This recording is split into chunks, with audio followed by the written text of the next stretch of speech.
Coming in at number 10 is Higehiro. Yoshida, a young and attractive salaryman, finally mustered up the courage to confess his love to his employer and longtime crush, Irigo. Unfortunately, Iri rejected him, leaving Yoshida heartbroken. To forget his sorrows, he went out drinking with his best friend and co-worker, Hashimoto. On his way home, in a drunken state, Yoshida encountered Seiyu Ajiwara, a teenage high school girl who asked if she could spend the night at his place. Feeling sorry for her and too exhausted to argue, Yoshida let her in, thinking he would send her away the next day. The following morning, sober and curious, Yoshida asked Seiyu how she ended up at his apartment. She revealed that she had run away from her family and home in Higehiro, and had been exchanging sexual favors for a place to stay. Upon hearing her tragic story, Yoshida felt even worse for her, and found himself unable to kick her out of his apartment. And so, their unconventional living arrangement began. Coming in at number 9 is Plastic Memories. Plastic Memories is set in a futuristic city, modeled after Singapore, where humans coexist with androids that are indistinguishable from humans in appearance and emotions. Psy Corporation, the leading android manufacturer, has created the Gifsha, the most advanced android model with highly human-like qualities. However, there is a significant drawback. The lifespan of a Gifsha is predetermined, and they can only live for a maximum of 81,920 hours, approximately 9 years and 4 months. Upon reaching their expiration date, Gifshas experience personality disintegration, memory loss, and bouts of violence, rendering them incapable of recognizing their owners. These Gifshas are referred to as wonders. The terminal service is established to recover Gifshas that are nearing the end of their lifespan, and erase their memories. The terminal service teams consist of a human spotter and a Gifsha marksman. The story focuses on Terminal Service 1's team, including the human protagonist Tsukasa Mizugaki, and his Gifsha partner, Isla. Their relationship develops over time, and as they both fall in love, they realize that Isla is approaching the end of her lifespan. Coming in at number 8 is Over the Sky. Mio Miyamatsu and her childhood friend Arata Kashimo discuss the boundary between sky and space at school. Arata suggests it is called Over the Sky. Later, Mio learns that her best friend Madoka also has feelings for Arata, causing uneasiness since Mio has trouble admitting her own feelings. While visiting a fortune-telling shop with Mio, Arata begins to see several white orbs. The two argue afterward, and Mio leaves Arata behind after questioning their relationship. That night, Mio decides to confess her feelings for Arata, but gets involved in a traffic accident. The next day, Mio tries to approach Arata but goes unnoticed. On their way home, Mio is transported to a different world called World Border, and meets Gaiman, her favorite character. Gaiman guides Mio to a new world where she will forget everything, but they are stopped by a kimono-wearing girl named Kiku-chan. Kiku-chan needs to be returned to the human realm using a train ticket and the desire to return. Mio contacts Arata, who is mysteriously able to answer it while visiting her unconscious body in the hospital. Mio, Gaiman, and Kiku-chan visit the Forgotten Things counter, but Mio has trouble telling the lost and found officer her memories with Arata, so they visit the goddess, Mrs. Mori, for help.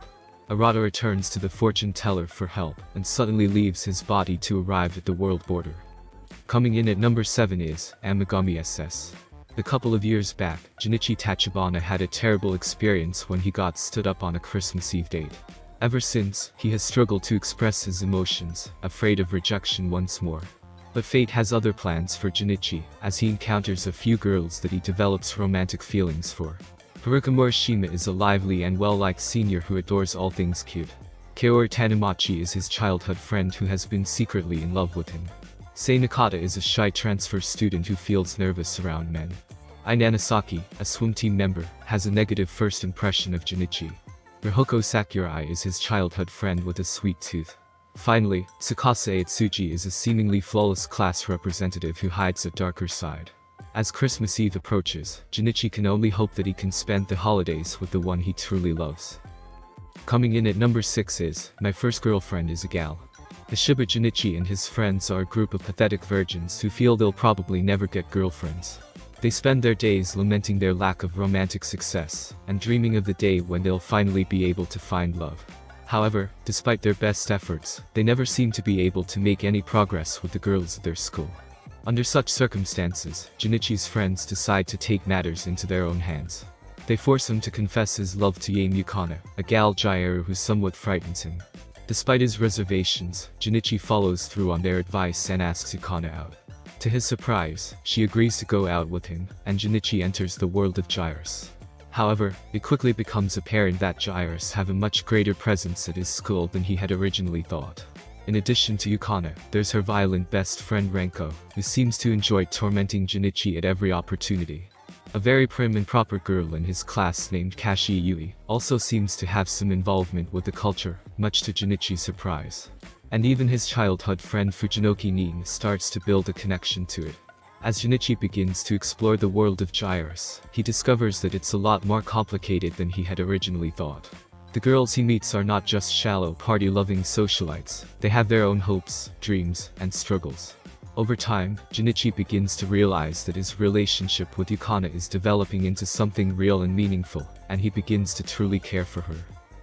Coming in at number 5 is Orange. On the first day of her second year in high school, Neho Takamiya had a rough start.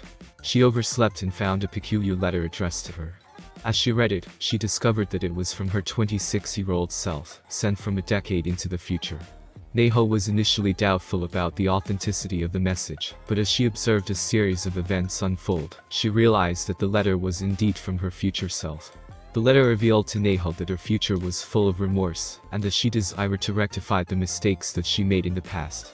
It also urged her to be vigilant about a new transfer student, Kakeru Nerus, and to make decisions about him cautiously, since he wasn't present in the future. Neho must protect Kakeru by following the letter's guidance, or she will be full of regret once again. Coming in at number 4 is Rent-a-Girlfriend.